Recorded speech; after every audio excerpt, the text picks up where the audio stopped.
Saat bermain di rumah teman, sebaiknya kita mematuhi aturan-aturan yang ada di rumah teman kita. Contoh peraturan ketika bermain di rumah teman. Yang pertama, meminta izin sebelum meminjam mainan. Yang kedua, tidak curang saat bermain.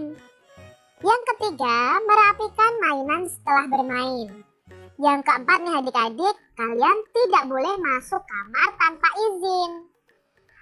Yang kelima, aturan saat bermain di rumah teman adalah masuk rumah teman dengan mengucapkan salam. Lalu bermain itu jangan sampai lupa waktu.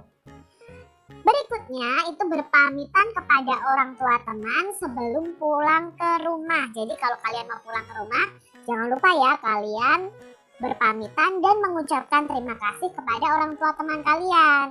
Nah yang kedelapan, tentunya kalian harus meminta izin jika pergi bermain. Itu tadi adalah contoh peraturan ketika bermain di rumah teman. Mungkin masih banyak lagi ya adik-adik ya. Sikap mematuhi aturan itu hendaknya dilakukan di mana saja adik-adik. Di rumah, di sekolah, di jalan raya, ya dimanapun kita berada itu selalu ada aturannya. Jadi aturan itu harus kita patuhi.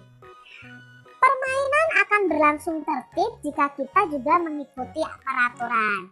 Nah saat bermain di rumah teman, bahwa kita harus mematuhi aturan yang ada di rumah teman kita.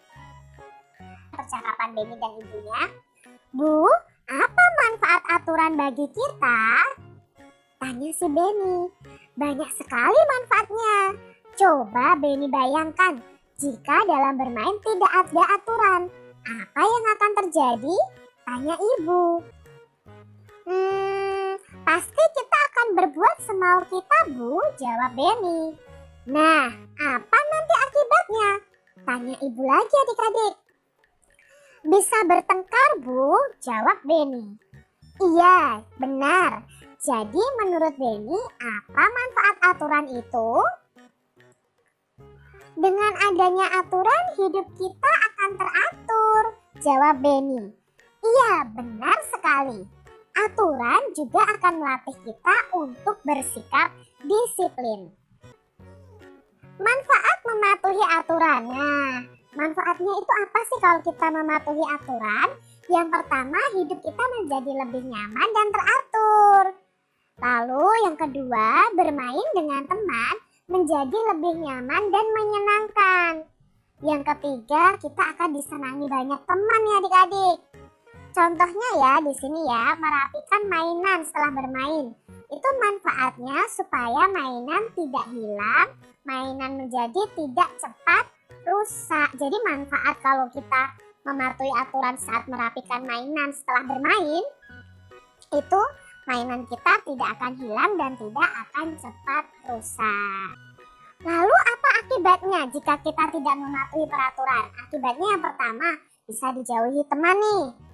Yang kedua, kalau kalian sedang bermain, permainan kalian akan menjadi kacau. Lalu kalau kita tidak mematuhi aturan, bisa mendapatkan hukuman atau sanksi adik-adik. Nah, contohnya di sini Dino bermain bentengan dengan curang. Akibatnya teman-teman Dino tidak mau bermain dengan Dino karena Dino suka bermain curang. Nah, akibat lainnya hidup kita juga tidak akan teratur. Terjadi pertengkaran juga kalau kita tidak mematuhi peraturan.